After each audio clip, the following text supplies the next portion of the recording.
नमस्कार विद्यार्थियों। प्रथम वर्ष की इस कक्षा में इस वीडियो में हम पढ़ने जा रहे हैं युष्मद शब्द को। युष्मद शब्द आपके प्रथम वर्ष के पाठ्यक्रम में है। परीक्षा में आपसे युष्मद शब्द के शब्द रूप पूछे जाएंगे।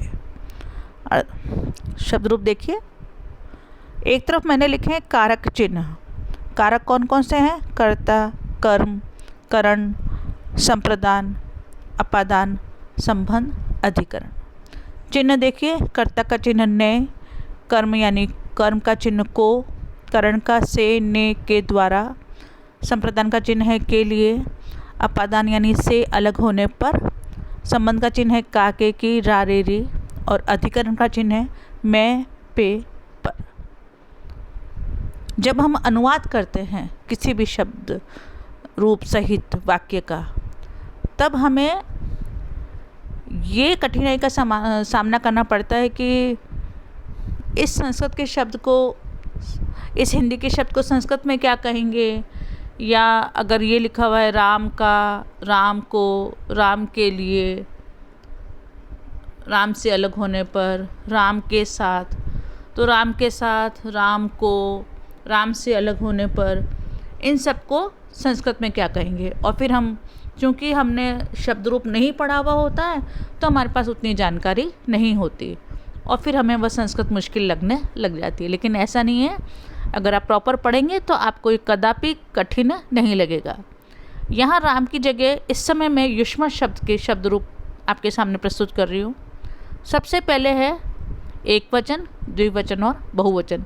ये आप पहले से ही पढ़ते आए हैं। राम के रूप में जो आपने 10वीं तक पढ़े होंगे, रामः, रामो, रामाः। यहाँ एक वचन में आ रहा है त्वम युवाम यूयम, त्वाम युवाम युष्मत युष्मान, त्वाम युवाम युष्मान, त्वया युवाभ्याम युष्माभि, तुभ्यम युवाभ्याम युष्मभ्यम, त्वत् युवाभ्याम युष्मत्, तव युवयो युष्माकम, त्वयि युवयो युष्मासु। अब यहाँ पे द्वितीय विभक्ति में कर्म में त्वाम और त्वा दोनों हैं, अर्थात वहाँ पे हम तुम को अगर हम कह रहे हैं तो वहाँ पे हम त्वाम भी कह सकते हैं, त्वा भी कह सकते हैं। युवाम के साथ में वाम भी कह सकते हैं आप युवाम के स्थान पर, और युष्मान के स्थान पर आप वह भी कह सकते हैं। चतुर्थी में तुभ्यम, तुम्हारे लिए, इसको आप ते भी कह सकते हैं। तुम सब के लिए में, तुम दोनों के लिए में आप वाम भी कह सकते हैं, और तुम सब के लिए आप युष्मभ्यम की जगह वह भी कह सकते हैं। संबंध में षष्ठी विभक्ति में देखिए तब यानी तुम्हारा, इसे आप शॉर्ट में ते भी कह सकते हैं। द्विवचन में युवयो, वाम, यह इसका शॉर्ट है, शॉर्ट रूप है। और बहुवचन में युष्माकम यानी वह, आप ये भी कह सकते हैं। अब सबसे पहले तू या तुम अगर मुझे किसी को कहना है, मीना को, शोभा को कहना मीना तुम, शोभा तुम, रमा तुम, राम तुम, तो मैं क्या कहूँगी? त्वम। रामः त्वम, मीना त्वम, केशव त्वम, रमा त्वम, रमा तू, वही रमा त्वम।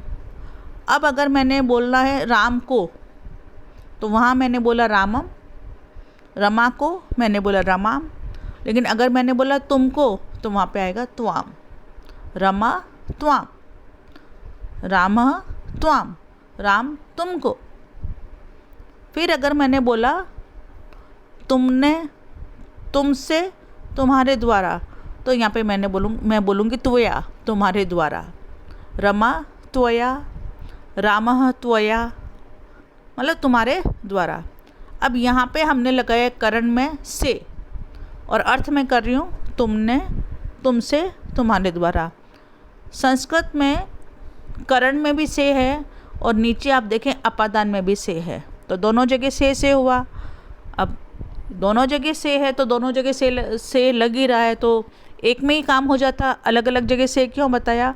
अलग अलग से इसलिए बताया क्योंकि करण में जो से है का जो चिन्ह है, या तृतीया में जो से है, वह से आता है साथ के योग में। जैसे रमा गेंद से खेलती है, राम पिता के साथ जाता है, तो सह के योग में, साथ के योग में जब हम संस्कृत में अनुवाद करेंगे तो वहाँ पे हम तृतीया विभक्ति का प्रयोग करेंगे। तो तुमसे में त्वया, तुम्हारे द्वारा में त्वया, तुमने में द्वारा। जैसे अब रमा गेंद से खेलती है तो से में हम तृतीय विभक्ति लगाएंगे तो वहाँ पे बन जाएगा रमिया। लेकिन तुमसे, तुम गेंद से खेलती हो, तुम गेंद से खेलते हो तो वहाँ पे आ गया त्वया। संप्रदान में आया तुभ्यम, तुम्हारे लिए, यह राम के लिए है, यह वस्तु राम की है, यह रमा की है तो तुभ्यम। और यहाँ पे तुम्हारे लिए में आया तुभ्यम और वहाँ जो रूप बना है वह आया रामाय और इधर आया रमाया। अपादान में आया त्वत, तुमसे अलग होने पर, वहाँ पे अब रूप बनता है रामात, राम से अलग होने पर, और इधर रूप बनता है रमाया। अब अलग कैसे हुआ, अलग में भी से हुआ तो हम कहेंगे पेड़ से पत्ता गिरा। तो यहाँ पे जो से है तो रामात, वैसे वृक्ष आप जानते हैं, वृक्ष वृक्षात पत्रम पतति, पेड़ से पत्ता गिरता है। तो दोनों जगह से आया। तो ध्यान देखिए, ध्यान दीजिए कि करण में तृतीया में जो से आता है वह से सात के योग में, कि रमा गेंद से खेलती है। यहाँ पे जो से आया है वह सात के योग में, तो यहाँ पे तृतीया विभक्ति है। और अपादान यानी पंचमी में जो से आ रहा है पेड़ से पत्ता गिरा, ये से अलग होने के अर्थ में है। राम से पुस्तक ली, रमा से पुस्तक ली तो पंचमी विभक्ति का प्रयोग। और अपादान में आता है त्वत यानी तुमसे अलग होने पर। फिर संबंध आया नहीं, यह राम की पुस्तक है, ये रमा की पुस्तक है तो रामस्य रमाया। और हम यहाँ पे करेंगे तव, तुम्हारी पुस्तक है, यह तुम्हारी पुस्तक है। तो यहाँ पे जब मैं तुम्हारी या तुम्हारा कह रही हूँ तो यहाँ पे तव और शॉर्ट में आएगा ते। और फिर आया राम तुम में, राम पर, राम तुम पे, तो वहाँ पे आता है रामे रमयाम। और यहाँ आता है त्वयि यानी तुम पे, तुम पर, तुमने। द्विवचन में रूप बन जाता है। अब मैं राम और रमा के स्थान पर युष्मत शब्द का प्रॉपर रूप बता रही हूँ। तुम दोनों यानी युवाम। फिर से कर्ता में तुम दोनों को यानी युवाम। द्विवचन में करण में देखिए, तृतीय विभक्ति में देखिए, तुम दोनों के साथ तो युवाभ्याम, तुम दोनों ने युवाभ्याम, तुम दोनों के द्वारा युवाभ्याम। संप्रदान यानी चतुर्थी विभक्ति चिन्ह है के लिए, तो तुम दोनों के लिए युवाभ्याम। शॉर्ट में रूप चल रहा है वाम। अपादान में देखिए पंचमी विभक्ति में तुम दोनों से अलग होने पर यानी कि युवाभ्याम। तुम दोनों का संबंध में युवयो, शॉर्ट में रूप है वाम।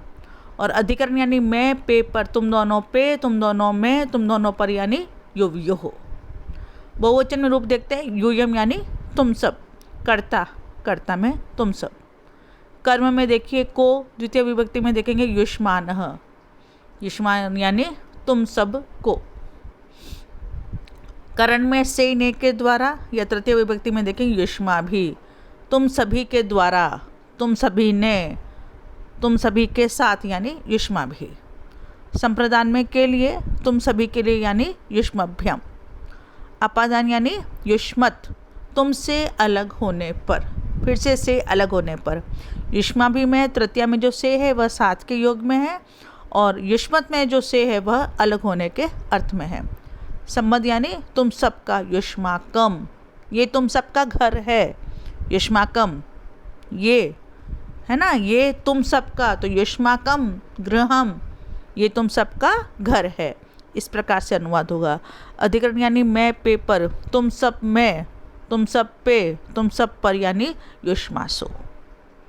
तो इसी प्रकार अगर हम राम का रूप में आपको बताऊं, क्योंकि वो हम सभी ने छठी कक्षा से लेकर 10वीं तक पढ़ा हुआ होता है, तो वो रूप कैसे बनता है। एक वचन में देखिए, रामः रामम, रामेण रामाय, रामात, रामस्य रामे। तो एक वचन में क्या बनेगा, कर्ता में बनेगा राम यानी राम ने, द्वितीय में बनेगा राम को यानी रामम, तृतीय में बनेगा रामेण। पीडीएफ में मैं आपको दे चुकी हूँ, आप उससे लेके अर्थ कर सकते हैं, उसी से आपको अर्थ करना, अपनी कॉपी में भी लिखना है। तृतीय में आया रामेण यानी राम ने, राम के द्वारा या राम से। चतुर्थी में आया राम के लिए रामाय, पंचमी में आया रामात यानी राम से अलग होने पर, षष्ठी में आया यानी राम का तब रामस्य, और सप्तमी में आया राम में राम पर राम पे रामे। इस प्रकार से आप इन सभी रूप जो आज मैंने युष्मत के जो शब्द रूप आपको समझाए हैं, इसे समझें, अपनी कॉपी में लिखें, कंठस्थ करें यानी कि याद करें, तो आप सबके लिए संस्कृत बहुत सरल हो जाएगा। संस्कृत में आपसे परीक्षा में जो शब्द रूप पूछे जाएंगे वह ये होगा कि युष्मत शब्द का, मान लीजिए आपसे पूछा गया प्रथमा विभक्ति के रूप लिखो, 2 नंबर का प्रश्न आता है, युष्मत शब्द के प्रथमा विभक्ति के रूप लिखो। तो आप एक तरफ ये जो मैंने कर्ता लिखा है, यहाँ पे आप लिख देंगे प्रथमा विभक्ति, एक वचन, द्विवचन, बहुवचन आप जानते ही हैं, और आप लिख देंगे त्वम युवाम यूयम। आपको वहाँ अर्थ नहीं लिखना है, यहाँ पे जो मैंने हिंदी में अर्थ लिखा है वो आपको समझाने के लिए लिखा है। तो जैसे ही आपने त्वम युवाम यूयम ये सही लिख दिया, जैसा कि इस वीडियो में मैंने आपको भेजा है, तो आपको 2 में से 2 नंबर पूरे मिल जाएंगे। सबसे कम लिखने में सब पूरे के पूरे नंबर मिलने की जो सुविधा है वह मात्र संस्कृत में ही है। संस्कृत को स्कोरिंग सब्जेक्ट कहा जाता है गणित के जैसे। तो आपने त्वम युवाम और यूयम जैसा मैंने आपको भेजा है वैसा का वैसा आप लिख लेते हैं परीक्षा में, तो आपको 2 में से 2 नंबर पूरे मिल जाते हैं। या आपसे पूछा गया युष्मत के चतुर्थ विभक्ति के रूप लिखो, तो अगर आपने ये लिखा ते वाम वह, तो ये भी सही है, और यदि आपने लिखा तुभ्यम युवाभ्याम युष्माकम, तो ये भी सही है।